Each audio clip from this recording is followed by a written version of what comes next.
बीरबल की बुद्धि और समस्या को भांप लेने की कला के कारण बादशाह उन्हें खूब पसंद करते थे।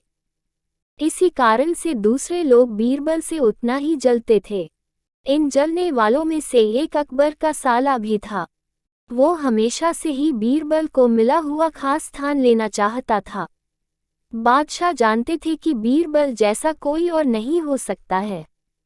वो अपने साले को भी ये बात समझाने की कोशिश करते थे, लेकिन उनका साला हमेशा कहता था कि वो भी काफी बुद्धिमान है।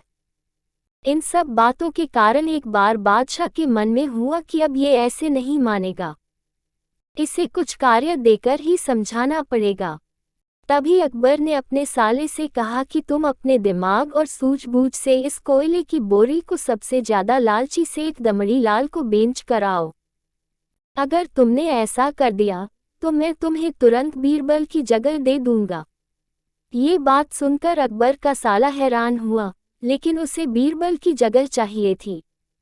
इसी सोच के साथ वो कोयले की बोरी लेकर सेठ के पास पहुंच गया। सेठ ऐसे ही किसी की भी बातों में आने वाला नहीं था, इसलिए उसने उसे खरीदने से मना कर दिया। अब अपना उदास चेहरा लेकर अकबर का साला महल लौट आया। उसने कहा कि मैं इसे नहीं बेच पाया। इतना सुनते ही बादशाह ने बीरबल को अपने पास बुलाया। उन्होंने अपने साले के सामने ही बीरबल से कहा कि तुम्हें सेठ दमड़ी लाल को यह कोयले की बोरी बेचनी है। बादशाह का आदेश मिलने पर बीरबल ने कहा कि आप एक बोरी बेचने के लिए कह रहे हैं। मैं उस सेठ को एक कोयले का टुकड़ा ही 10,000 में बेच सकता हूँ। ये बात सुनकर अकबर का साला दंग रह गया। अकबर ने कहा कि ठीक है, तुम एक ही कोयले का टुकड़ा बेच आओ। बादशाह का आदेश मिलते ही एक कोयले का टुकड़ा उठाकर बीरबल वहां से चले गए। उन्होंने सबसे पहले एक मलमल के कपड़े का कुर्ता अपने लिए सिलवाया। फिर उसे पहनकर अपने गले में हीरे मोती की मालाएं डाल ली और महंगे दिखने वाले जूते भी पहन लिए। इतना सब करने के बाद बीरबल ने उस कोयले के टुकड़े को सुरमा यानी काजल की तरह बारीक पीसकर एक कांच की डिब्बी में डलवा लिया। इसी भेष में वो महल के मेहमानघर में आ गए। फिर बीरबल ने एक इश्तिहार दिया कि नगर में एक जाने माने शेख पहुंचे हैं जो जादुई सुरमा बेचते हैं। सुरमे की खासियत में बीरबल ने लिखवाया कि इसे लगाने वाला अपने पूर्वजों को देख सकता है। यदि पूर्वजों ने कोई धन छुपाकर रखा है तो वो उसका पता भी बता देंगे। इस इश्तिहार के सामने आते ही पूरे नगर में बीरबल के शेख रूप और चमत्कारी सुरमे की ही बात होने लगी। सेठ दमड़ी लाल तक भी यह बात पहुंच गई।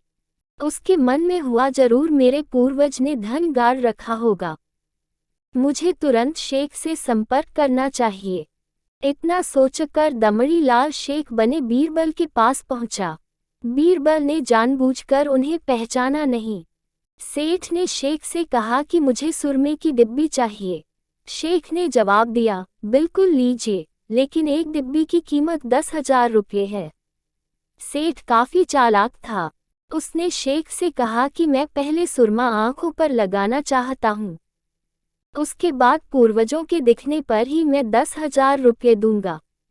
शेख बने बीरबल ने कहा कि ठीक है, आपको ऐसा करने की इजाजत है। बस आपको सुरमे की जांच करने के लिए चौराहे पर चलना होगा। चमत्कारी सुरमे का करिश्मा देखने के लिए वहां लोगों की भीड़ लग गई।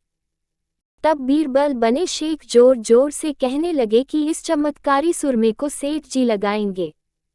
अगर ये सेठ अपने माता पिता की ही औलाद हैं, तो इन्हें सुरमा लगाते ही तुरंत पूर्वज नजर आ जाएंगे। पूर्वज नहीं दिखे तो मतलब ये होगा कि वो अपने माता पिता की औलाद नहीं हैं। असली औलादों को ही यह सुरमा लगाने पर अपने पूर्वज नजर आते हैं। ये सब कहने के बाद शेख ने सेठ के आंखों पर सुरमा लगा दिया और कहा कि आंखें बंद कर लो। सेठ ने आंखें बंद तो की, लेकिन उन्हें कोई भी नहीं दिखा। अब सेठ के मन में हुआ कि मैंने कह दिया कि मुझे कोई नहीं दिखा तो भारी अपमान हो जाएगा।